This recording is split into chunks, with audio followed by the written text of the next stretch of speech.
Hello. कैसे बनता है एक मार्केटिंग बजट? कैसे एक बड़ी कंपनी बनाती है अपना एक मार्केटिंग बजट? जानते हैं इस वीडियो में।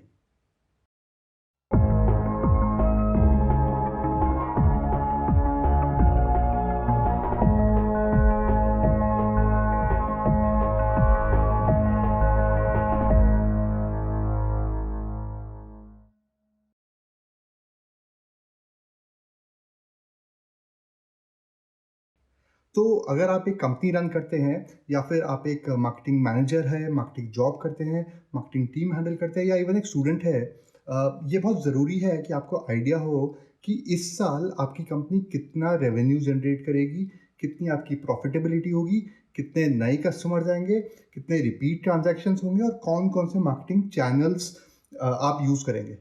तो यही होता है एक मार्केटिंग बजट और इसको जानेंगे हम डिटेल में। सबसे पहले क्या करना है आपको, आपको ये एस्टिमेट करना है कि और ये टारगेट करना है कि आपका इस साल का टारगेट कितना है, रेवेन्यू टारगेट कितना है।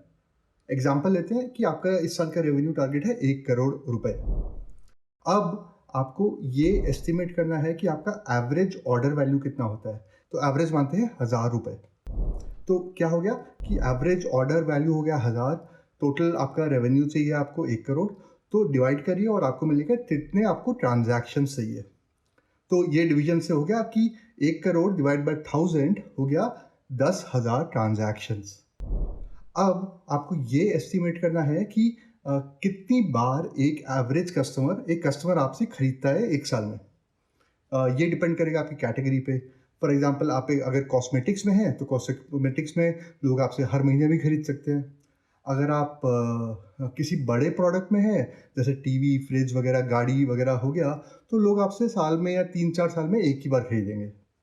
तो इस तरह से एस्टिमेट करिए कि साल में एक कस्टमर आपसे एवरेज कितनी बार खरीदेगा।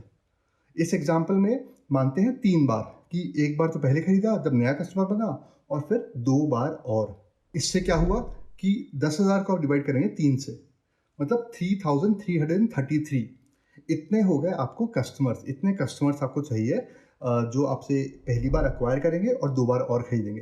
तो इतना 3,333 हो गए नए कस्टमर्स और 6,667 हो गए रिपीट ट्रांजैक्शंस। अब आपको कैलकुलेट करना है कि आपके पास मार्केटिंग बजट एक्चुअली है कितना, और ये डिपेंड करेगा कि आपको कितनी प्रॉफिटेबिलिटी करनी है इस साल में। राइट। हर कंपनी की अलग स्ट्रैटेजी होती है। कुछ कंपनी बोलती है कि हमको सिर्फ ब्रेक इवन करना है, कुछ कंपनीज बोलती है कि हमको लॉस भी चलेगा, कुछ कंपनीज बोलती है कि नहीं, हमको तो बहुत ज़्यादा प्रॉफिट चाहिए। तो वो आपकी स्ट्रैटेजी, वो आपको कैलकुलेट करना है, उसमें मैं कुछ नहीं बोल सकता। लेकिन आप अज्यूम करते हैं कि 25% आपका प्रॉफिट आपको चाहिए। तो 1 करोड़ का 25% हो गया 25 लाख, तो बचा आपके पास 75 लैक्स। राइट। इसमें आप अपने सारे कॉस्ट निकाल दीजिए, team cost, operation cost, manufacturing cost, जो भी कॉस्ट है। तो अज्यूम करते हैं कि वो सारा कॉस्ट हो गया 60 लाख। तो कितना बचा? 1 करोड़ माइनस 25 लैक्स माइनस 60 लैक्स, बचा 15 लाख। तो 15 लाख हो गया मार्केटिंग बजट। अब मार्केटिंग बजट तो मिल गया और आपको नंबर ऑफ ट्रांजैक्शंस भी मालूम है। तो अब इसको डिवाइड करना है। अब जो आप 15 लाख है, इसको हम डिवाइड करेंगे नए कस्टमर्स के लिए और पुराने कस्टमर से रिपीट ट्रांजैक्शन में। अब होता क्या है यूजुअली कि पुराने कस्टमर से बहुत ही ईजिली आप बहुत ही कम पैसे में आप ट्रांजैक्शन करा सकते हैं, क्योंकि वो होता है ईमेल से, फ़ोन से, एसएमएस से और आपके शानदार कस्टमर सर्विस से, प्रोडक्ट से वगैरह वगैरह। तो अज्यूम करते हैं कि उसकी कॉस्ट आती है 10%। तो मतलब आपको 6,667 ट्रांजैक्शन चाहिए, 1,000 आपका एवरेज ऑर्डर वैल्यू है। तो आपके पास बजट हुआ 6.7 लैक्स का, जो आपको देगा आपका marketing budget for repeat transactions. तो नए कस्टमर के लिए कितना बचा? 15 लाख माइनस 6.7 लैक्स, मतलब 8.3 लैक्स।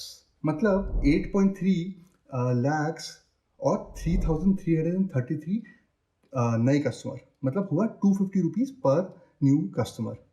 और 6.7 लैक्स फॉर 667 ट्रांजैक्शंस, मतलब हुआ 100 rupees for every repeat transaction.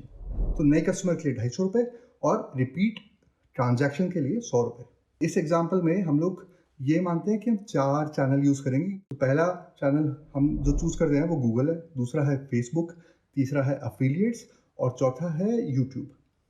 अब आपको एक्सपीरियंस पुराने साल के डेटा से, या फिर आपके पास एक्सपीरियंस डेटा नहीं है, तो फिर आप स्मॉल टेस्ट रन करिए। अगर आप स्मॉल टेस्ट रन नहीं करना चाहते हैं तो अपने पीयर से डेटा फाइंड आउट करिए कि हर एक नए कस्टमर को एक्वायर करने में गूगल में रफली कितना पैसा लगता है। Same for Facebook, same for affiliate, same for YouTube. तो एग्जांपल लेते हैं कि गूगल पे लगते हैं 150 रुपीज़, फेसबुक पे लगते हैं 300, यूट्यूब पे लगते हैं 175 और अफिलिएट पे लगते हैं 400। तो इसको आप डिवाइड करेंगे, 3333 कस्टमर्स आपको लाने हैं। जो डिवीजन होगा वो इस तरह से होगा कि आपका टोटल उतना ही आ जाए, मतलब टोटल जो बजट है 8.3 लाख का वो टोटली स्प्रेड हो जाए और आपके पास 3333 कस्टमर्स मिल जाए। तो इसके लिए मैंने एक एक्सेल शीट दी है, आप उसको डाउनलोड करिए, आप उसमें अपना नंबर्स फिल करिए और आपको ऑटोमेटिकली आइडिया मिल जाएगा कि किस चैनल से कितना आपको कस्टमर्स एक्वायर करने हैं। तो ये हो गया आपका पूरा मार्केटिंग बजट पूरे साल का, जिससे आपको channel by channel, platform by platform आपको ब्रेकअप मिल गया कि कहाँ से आप नए कस्टमर एक्वायर करेंगे, कहाँ से आप रिपीट ट्रांजैक्शन करेंगे और कितना आप बजट एलोकेट करेंगे। अब ये साल में चेंज भी हो सकता है, जितना चेंज होगा आप बजट फिर से एडजस्ट करिए, नया प्लान बनाइए। थोड़ा बहुत माइन्यूट चेंज करना पड़ेगा, वो आप करिए और इस बजट को फॉलो करिए, इस बजट को अपनी टीम को दीजिए। सबसे इंपॉर्टेंट वो है, तो टीम के KRA डिफाइंड हो जाएंगे, टीम के OKR डिफाइंड हो जाएंगे और उनके पास एक टारगेट मिल जाएगा कि उनको इतना अचीव करना है हर महीने इतने कॉस्ट में। तो कुछ भी डाउट हो अगर इस वीडियो में तो नीचे कमेंट करिए, मैं रिप्लाई करने की कोशिश करता हूँ। और आपको इस तरह के और मार्केटिंग इनसाइट्स चाहिए तो इस चैनल को लाइक और सब्सक्राइब करिए। Thank you.